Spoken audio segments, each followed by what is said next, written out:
Hey, welcome to the channel. Today I recap episodes 1 and 2 of She-Hulk. I missed the first episode last week, which is why I'm doing both now, so let's get into it.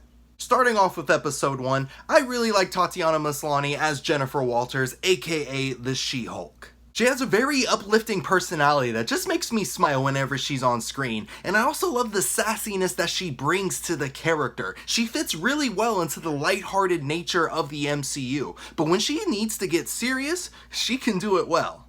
I love the scene where Jen is telling Bruce Banner how being a woman taught her how to control her anger. Like, she acted that scene out perfectly, and kudos to the show for putting that in there. A lot of people are complaining on the internet about how this dismisses Bruce Banner's traumatic past, but it doesn't do that at all. All it's doing is talking about the experience of being a woman. Like, that's fair. I really hope this show keeps stuff like this up, because people need to be told. And darn it, I know it's a hot take, but I like Smart Hulk. You know, just after so many years of seeing this character suffer in unimaginable ways, like being abused, being hunted by the government, being exiled from society, it's really nice to see him just chilling on a beach, doing some yoga, drinking alcohol, doing science experiments. Like, he deserves that. The Hulk deserves some peace. And I'm so happy to see him getting that peace, because I know it's not gonna last long, and I'll get into that later. And I liked the comedy in the first episode. I thought it was alright. It wasn't as funny as I wanted it to be, but there were enough moments in it for me to chuckle at. I thought it was really funny though how much they got into the topic of Captain America's virginity, because I didn't think there was much question about it. I mean, look at him. Like, you know, come on, look, that's not a virgin. Come on, he's not. I also thought the conflict between She-Hulk and the Hulk was really funny. Just how, like, when he was trying to teach her how to be a Hulk, they ended up just competing against each other, and then eventually they just started fighting, which was both really cool and funny at the same time. It was comedically, not a real word, cool. I also like the idea of having She-Hulk break the fourth wall, but I'll have more words on that later. My only real issue with the first episode is when the supervillain Titania shows up in God knows what this outfit is, and within 10 seconds she just gets beaten up. And that was really disappointing, because as soon as she showed up, I was like, oh heck yeah, we getting a superhero fight, here we go, and it's over. Alright, end of the episode. Jeez. It was lame. But overall, episode 1, good fun, it makes me want to keep going. Now let's get into episode 2. So because She-Hulk beat up Titania in the courtroom, people fall in love with her, which makes it unlawful for her, I guess, to be a lawyer, so she gets fired. But then she gets hired to be a lawyer for his superhero division, and that was such a cool concept for me. A Law and Order type of show with superheroes would be so unique and fun to watch. Like, I would love it if this show goes down that route. I highly doubt that it will, but a guy can hope.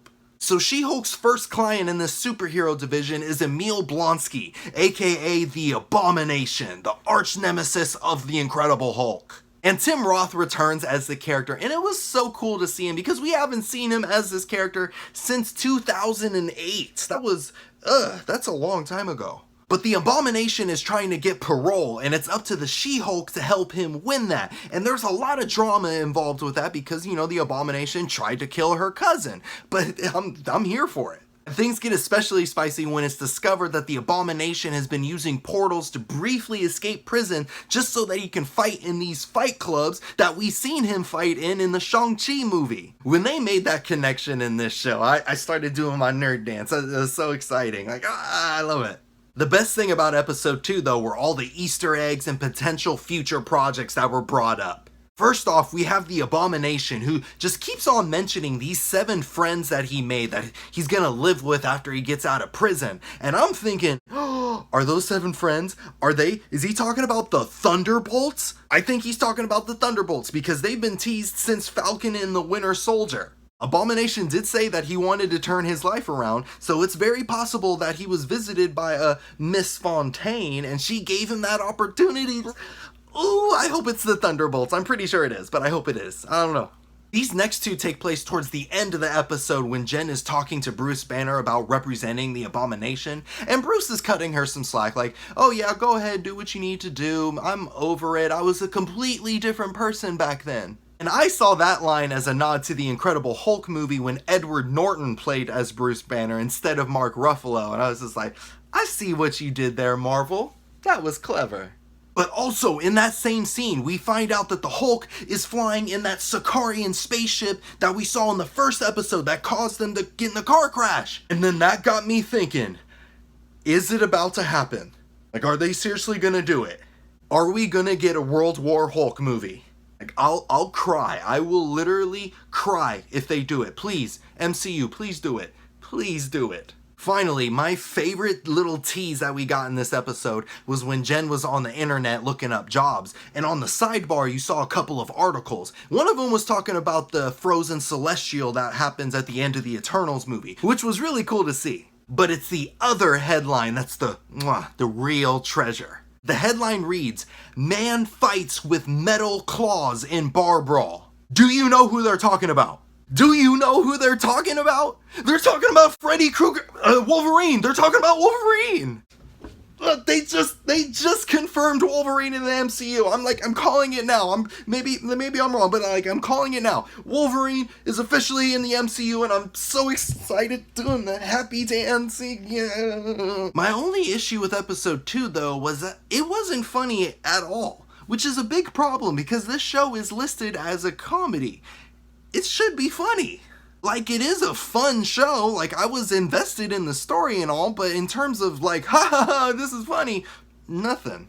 I think one of the ways this show can improve on the comedy is by having the She-Hulk break the fourth wall more. I do like it when characters break the fourth wall, like, it can be really funny if it's used correctly. But She-Hulk does it so rarely in an episode that when she does do it, it feels out of place. Like, no, breaking the fourth wall is a pretty big part of her character. Have her do it more. It's funny. Hopefully by episode 3 we start seeing some improvement on the comedy. I'm sure we will. There's plenty of time. Overall though, I had a fun time with episode 2 of She-Hulk. I thought it was different, it's upbeat, I like the direction they're going with it, and I'm definitely going to be watching the rest of the season. Like, consider me hooked. Episode 2 of She-Hulk is a fun ride that leaves you excited for more. Like a roller coaster. Check out my previous review on Dragon Ball Super Superhero by clicking right here, or click on the playlist right here to see many more reviews. I'll see you in a bit.